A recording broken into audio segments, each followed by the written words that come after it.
नमस्कार, स्वागत है आपका। मैं हूं आपके साथ सुमित शर्मा। रायपुर से बड़ी खबर, प्रोफेसर के खिलाफ शिकायत दर्ज हुई है। कुशाभाऊ ठाकरे पत्रकारिता विश्वविद्यालय का मामला। एसोसिएट प्रोफेसर के खिलाफ छेड़खानी की शिकायत दर्ज हुई। छात्रा ने महिला थाने में शिकायत दर्ज कराई है। अश्लील हरकत का आरोप लगाया।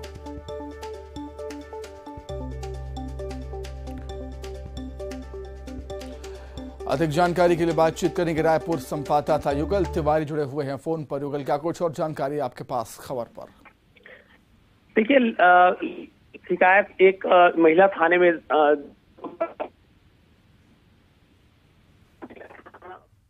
कर लिया गया है और जो एसोसिएट प्रोफेसर है उस पर आरोप लगे हैं छेड़छाड़ी करने का। और लंबे समय से इस तरह से वो दबाव बना रहा था कि अगर शिकायत थाने में दर्ज कराई जाएगी या फिर किसी को बताया जाएगा तो उस पर उसे फाइल कर दिया जाएगा। तो उसी डर से जो पीड़िता है वो शिकायत दर्ज नहीं करा रही थी। और अब चूंकि मामला दर्ज हो गया है, पुलिस पूरे मामले की जांच है वो कर रही है। देखना ही होगा कि इस पर और किस तरह से गिरफ्तारी की जो तलवार है वो लटकी हुई है। और ये पत्रकारिता विद्यालय का ये पूरा मामला है कुशाभाऊ ठाकरे का। एक बड़ी गंभीर मामला इसे कहा जा सकता है। सैकड़ों जो छात्र छात्राएं हैं वहां पढ़ते हैं। अगर इस तरह से शिक्षा के मंदिर में जो शिकायतें हैं वो आएंगी तो बिल्कुल चिंताजनक बात कही जा सकती है। फिलहाल पूरे मामले की जांच है वो महिला थाना है वो कर रही है। जी शुक्रिया युगल तमाम जानकारी के लिए आपका। खबर रायपुर से, शराब तस्करों पर बड़ी कार्रवाई हुई है। आबकारी विभाग की टीम ने बड़ी कार्रवाई की है। भारी मात्रा में शराब जब्त हुई है। कार, स्कूटी और बाइक से शराब बरामद हुई है। पुलिस ने 3 आरोपियों को गिरफ्तार किया। मंदिर हसौद में आबकारी विभाग ने कार्रवाई की।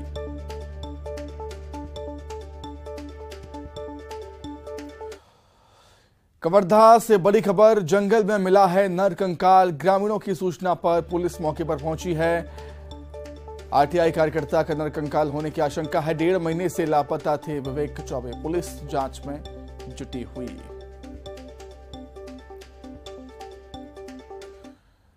वहीं सुकमा में नक्सलियों की बड़ी साजिश नाकाम हुई।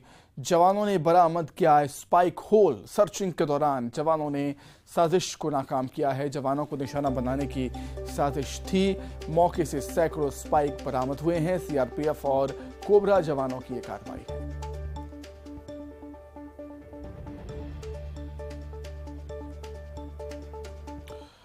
अंबिकापुर के कोतवाली थाना क्षेत्र के लरंग सायवाड महामाया पारा में असामाजिक तत्वों ने बीती देर रात मारुति वैन वाहन को आग के हवाले कर दिया।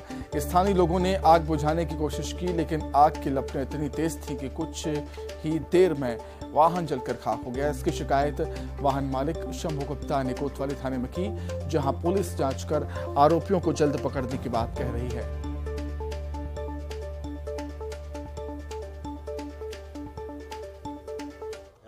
रोड में जो है एक ओमनी कार में जो फेरी करने वाले काम में जाते हैं, उनकी कार को रात में कोई अज्ञात व्यक्ति आग लगा दिया है करके रिपोर्ट दर्ज कराए हैं। लगभग 1 से 1.5 लाख रुपए का सामान उसका नुकसान हुआ ये बताए हैं। पुलिस जो है जांच में जुटी है और आगे कार्रवाई की जा रही है। बाहर निकले तो देख रहे हैं पूरा जो है से जल रहा है। गाड़ी में 3 लाख रुपए का माल भी था, वो भी जल गया, गाड़ी भी जल गया। और कोई जो है से तेल डाल के जलाया है, क्योंकि पूरा तिरपाल से ढका हुआ है। शीत में तो भींगा है तिरपाल। कोई सिगरेट भी फेंकेगा तो नहीं जलेगा। कोई जानबूझ के जो है से यहां से जलाया है आगे से शुरू। खबर गरियाबंद से, जहां पुलिस पर पथराव का मास्टरमाइंड निकला है शिक्षक। शिक्षा विभाग ने आरोपी शिक्षक को सस्पेंड कर दिया। 21 नवंबर को गुरवागुड़ी में चक्का जाम के दौरान पथराव हुआ था। 26 लोगों के खिलाफ मामला दर्ज हुआ है।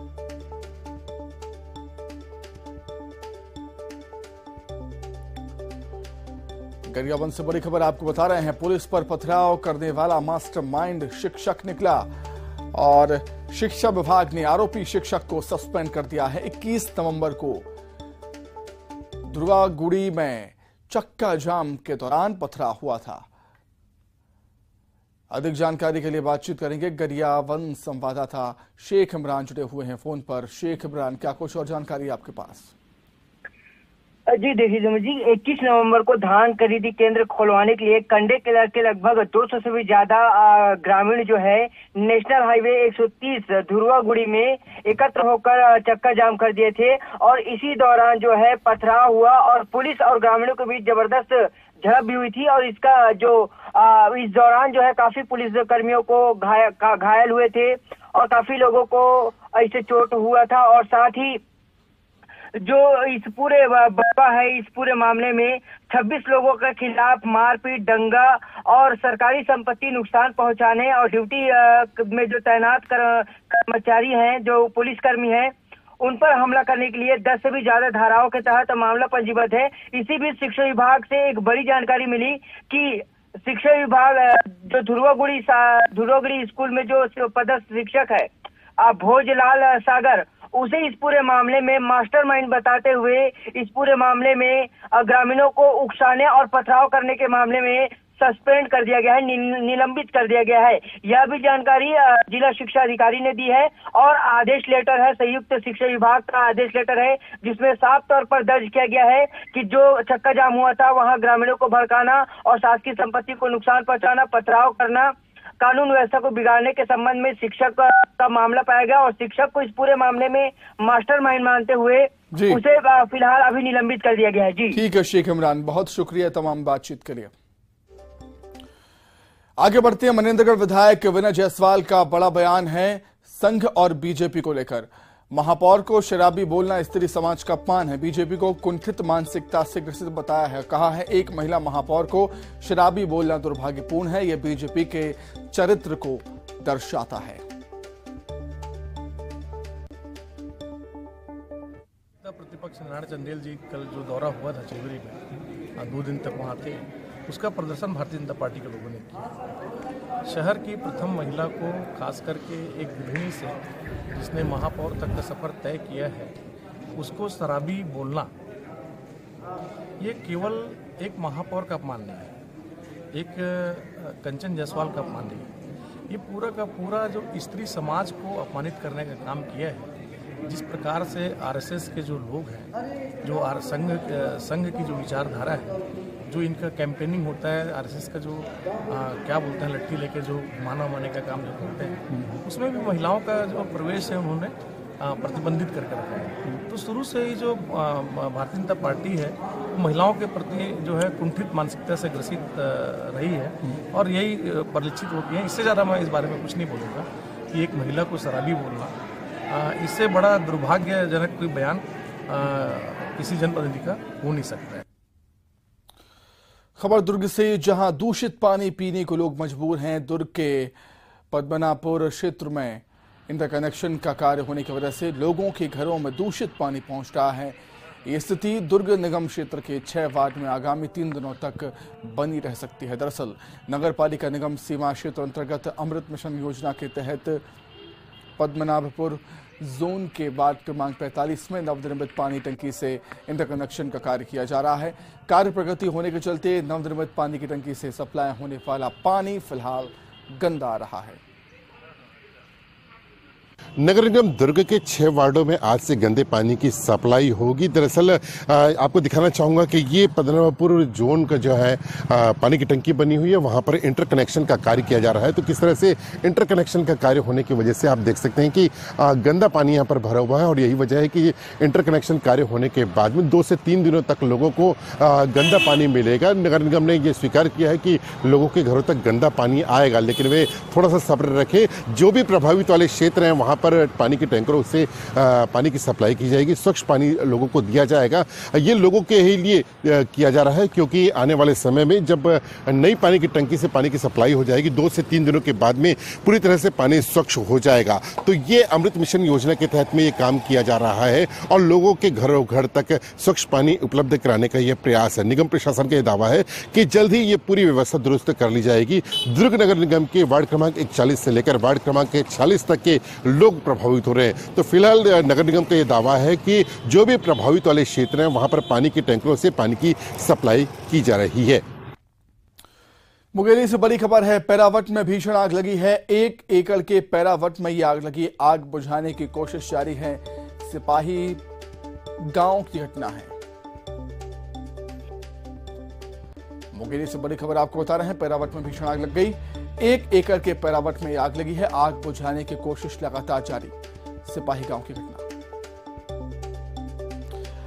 अधिक जानकारी के लिए बातचीत करेंगे। मुंगेली संवाददाता प्रशांत शर्मा जुड़े हुए हैं फोन पर। प्रशांत, क्या कुछ जानकारी है? आग कैसे लगी है, पता चल पाया क्या? घटना मुंगेली के लगे हुए गांव सिपाही की है, जहां आज तो शाम पैरावट में आग लगी।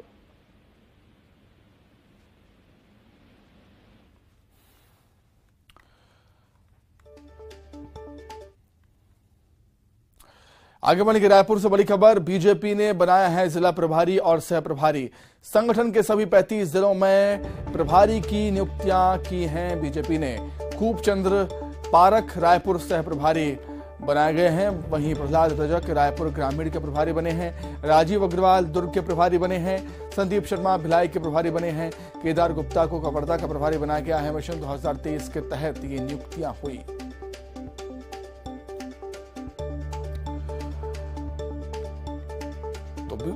बड़ी खबर रायपुर से। बीजेपी ने जिला प्रभारी और सह प्रभारी नियुक्त किए हैं। संगठन के सभी 35 जिलों में प्रभारियों की नियुक्ति हुई है। खूबचंद्र पारख रायपुर शहर प्रभारी बने। प्रहलाद रजक रायपुर ग्रामीण के प्रभारी बने हैं। राजीव अग्रवाल दुर्ग के प्रभारी बने हैं। अधिक जानकारी के लिए बातचीत करेंगे। संवाददाता अवधेश मिश्रा जुड़े हुए हैं फोन पर। अवधेश, चुनाव आने वाले हैं, जिम्मेदारियां यहां पर बांटी जा रही हैं।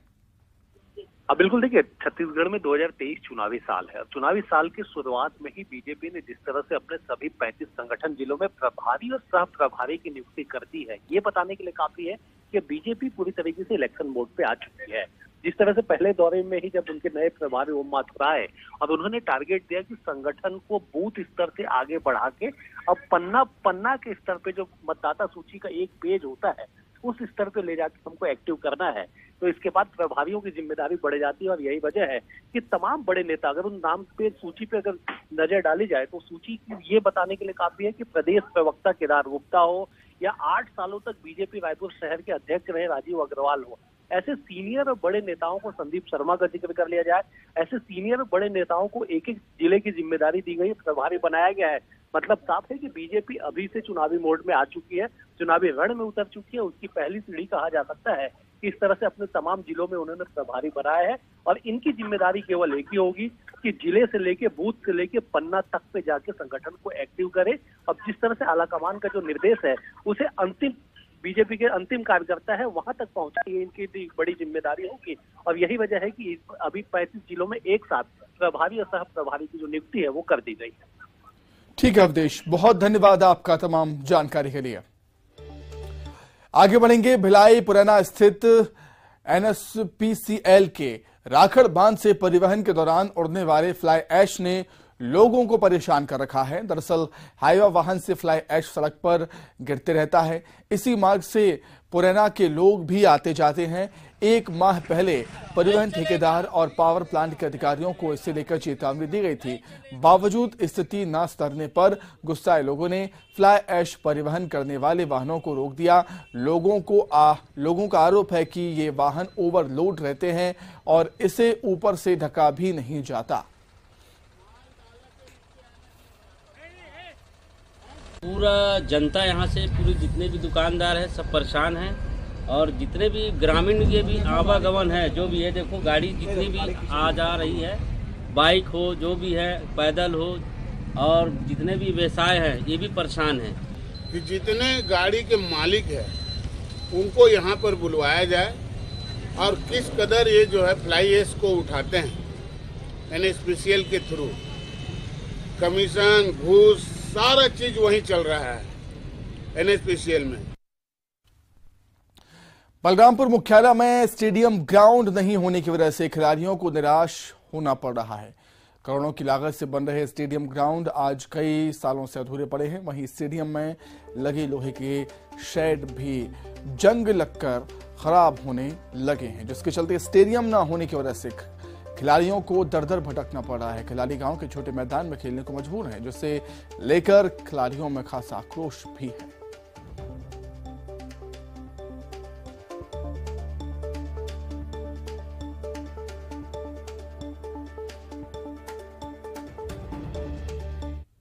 थोड़ी दिक्कत है वक्त की। सब हमको सुबह सुबह वक्त मिलता है और ग्राउंड काफ़ी छोटा है और ये भी ग्राउंड जो है अपना नहीं है, ये ग्राउंड किसी और को मिल गया। उनकी स्कूल 8 बजे से लग जाती है और आज ठंडी का समय है, 6:30 से पहले अंधेरा ही रहता है। सर स्टेडियम इसलिए हम लोग बहुत दूर दूर तक खेलने गाँव में जाते हैं, इसलिए बना था, अधूरा रहा है और यहाँ के बच्चे लोग भी आते हैं, हम लोग समय पे खेल नहीं पाते हैं, अधूरा खेल के जाना पड़ रहा है हम लोग को, इसलिए ग्राउंड का मांग था। सर यही कि हम देखिए कि लोकल डेली खेलने आते हैं, जितने युवा हैं हम लोग यहाँ सही समय से खेल नहीं पाते हैं, बच्चे लोग आ जाते हैं, उनके टाइम का स्कूल का टाइम हो जाता है, इसलिए दूर दूर गाँव में जाकर खेलना पड़ता है हम लोग को क्रिकेट। इस स्टेडियम के लिए पुनरीक्षित तकनीकी स्वीकृति जो होती है वो मैंने कराया हुआ है। पूर्व में इसके लिए 4 करोड़ 15 लाख के आसपास अमाउंट मिला हुआ था, क्योंकि इसमें ड्राइंग और डिज़ाइन कुछ चेंजेस हुए थे, इस वजह से इसकी जो लागत थी वो बढ़ी हुई थी, जिसकी तकनीकी जो स्वीकृति होती है वो हमने लिया हुआ है। जैसे कुछ शेष राशि हमें मिलता है और वो काम प्रगति पे हो जाएगा। बालोद जिले के गुडरदेही ब्लॉक के अर्जुंदा में आज नवीन तहसील कार्यालय का लोकार्पण शुभारंभ हुआ। यहां बतौर अतिथि कैबिनेट मंत्री अनिल भेड़िया, संसदीय सचिव कुंवर सिंह निषाद और विधायक संगीता सिन्हा मौजूद रहीं। इस दौरान हितग्राहियों को श्रवण यंत्र, ऋण पुस्तिका और स्कूली बच्चों को जाति प्रमाण पत्र भी वितरित किए गए।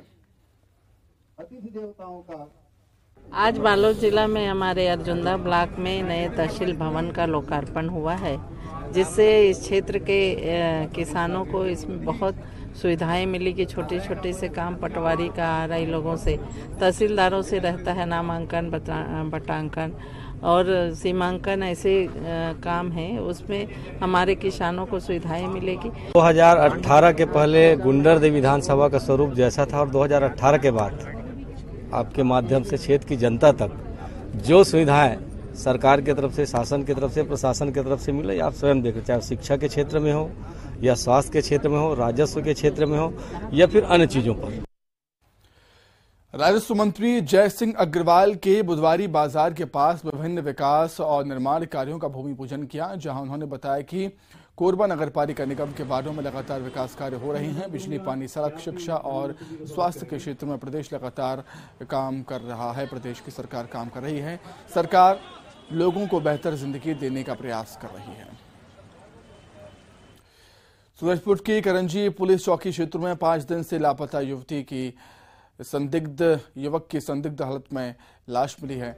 घटना की जानकारी से इलाके में हड़कंप मच गया। बताया जा रहा है कि खरसुरा गांव निवासी रामू यादव बीते रविवार को अपने घर से लापता निकला था, लेकिन वापस नहीं लौटा, जिसके बाद परिजन ने करंजी पुलिस में शिकायत दर्ज कराई।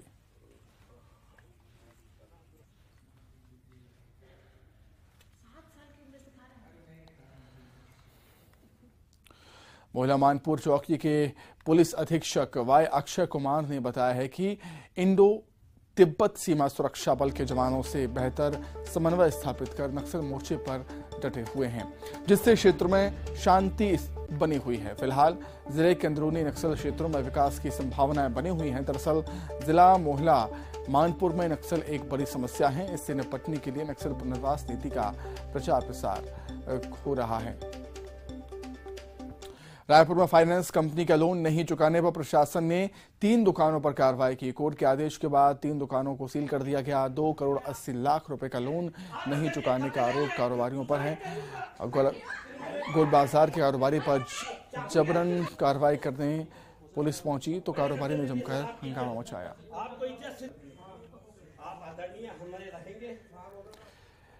रायपुर पुलिस चाकूबाजों पर शिकंजा कस रही है। पुलिस ने चाकूबाजी की अलग अलग वारदातों में 4 आरोपियों को गिरफ्तार किया। पेट्रोल पंप संचालक पर चाकू से हमला करने के मामले में पुलिस ने 2 आरोपियों को गिरफ्तार किया है।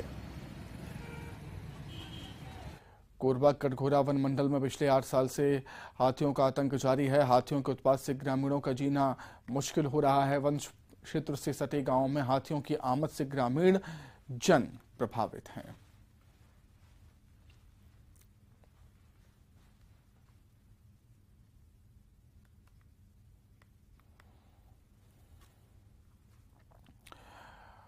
आइए अब एक नजर 25 सेकंड में खबरों पर। बिलासपुर पुलिस ने चलाया वाहन चेकिंग अभियान। 59 वाहनों पर मोटर व्हीकल एक्ट के तहत की गई कार्रवाई। बरवाही में एक किसान को नहीं मिला धान का पूरा पैसा, बैंक और खरीदी केंद्र के लगा रहा चक्कर। दुर्ग में हाईटेक हुई ट्रैफिक पुलिस, नियम तोड़ने पर हाईटेक तरीके से होगी कार्रवाई। रायगढ़ में महिला डॉक्टर के साथ गाली गलौज करने वाले आरोपी को 6 महीने की सजा, प्रसूति वार्ड में घुसकर महिला डॉक्टर को दी थी जान से मारने की धमकी। रायपुर में 2 चाकूबाज गिरफ्तार, ड्राइवर को चाकू मारकर की थी लूट, न्यू राजेंद्र नगर पुलिस की कार्रवाई। रायपुर में पेट्रोल पंप संचालक पर चाकू से हमला, पुलिस ने 2 आरोपियों को किया गिरफ्तार, बदमाशों को पुलिस ने निकाला जुलूस। अंबिकापुर में एक घर के बाहर खड़ी गाड़ी में बदमाशों ने लगाई आग, कड़ी मशक्कत के बाद आग पर पाया काबू। मुंगेरी जिले में न्यूनतम तापमान 12 और अधिकतम तापमान पहुंचा 30 डिग्री सेल्सियस, ठंड और कोहरे से बढ़ी परेशान। राजनांदगांव में यातायात पुलिस ने चलाया चेकिंग अभियान, 150 वाहनों की हुई चेकिंग। कांकेर में कलेक्टर ने किया अति संवेदनशील क्षेत्रों के विकास कार्य और धान खरीदी केंद्रों का दौरा, करोड़ों रुपयों की लागत से बन रही सड़क और पुल। सूरजपुर में नशीली दवाओं के साथ 2 आरोपी गिरफ्तार, आरोपियों से 1 लाख रुपए की नशीली दवाएं जब्त। बलरामपुर में धान के अवैध भंडारण पर कार्रवाई, अब तक 750 क्विंटल अवैध धान जब्त। कोरबा में बिना सूचना के अनुपस्थित रहने और शराब पीकर स्कूल आने पर सहायक शिक्षक निलंबित। बाजार में ट्रक ने बाइक सवार 2 युवकों को मारी टक्कर, गंभीर हालत में दोनों अस्पताल में भर्ती। लालभाजी और जिमी कांधा पर सियासत तेज, सीएम भूपेश बघेल के बयान पर रमन सिंह का पलटवार, कहा सीएम को गलतफहमी है कि सिर्फ वहीं जिमी कांधा खाते हैं। बालोद में सड़क निर्माण में गड़बड़ी उजागर, पूर्व विधायक राजेंद्र राय की शिकायत पर जांच करने पहुंची टीम। कोरबा मालवाहक गाड़ी में लगी आग, कोरबा कुसमुंडा मार्ग पर घटना। रायपुर में दुकान सील करने पर हंगामा, पुलिस के सामने ही कारोबारी ने आत्महत्या की दी धमकी। दुर्ग नगर निगम के 6 वार्डों में आज से आएगा गंदा पानी, शहर के 6 वार्ड में 3 दिन तक होगी गंदे पानी की सप्लाई। 6वीं नेशनल एलिट महिला बॉक्सिंग चैंपियनशिप में मध्य प्रदेश राज्य बॉक्सिंग अकेडमी की खिलाड़ियों ने डंका बजाया है। 8 महिला खिलाड़ियों ने क्वार्टर फाइनल में जगह बनाई है। अंजलि शर्मा, पूर्णिमा राजपूत, मंजू बंबोरिया, राधा पाटीदार, दिव्या पवार, माही लांबा, श्रुति यादव, जिज्ञासा राजपूत क्वार्टर फाइनल में है। एमपी की श्रुति यादव ने नागालैंड की एनी लामा को मात दी है। 70 किलोग्राम वर्ग में एनी लामा को 5-0 से हराया। दिव्या पवार ने ऑल इंडिया पुलिस की सविता को शिकस्त दी।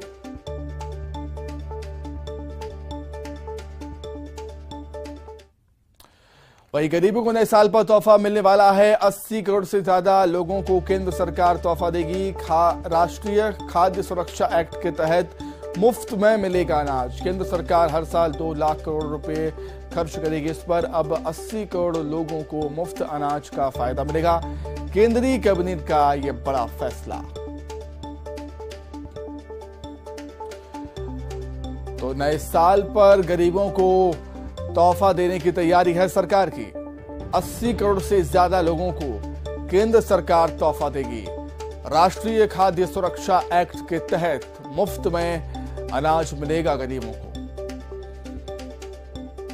केंद्र सरकार हर साल 2 लाख करोड़ रुपए इस पर खर्च करेगी। अब 80 करोड़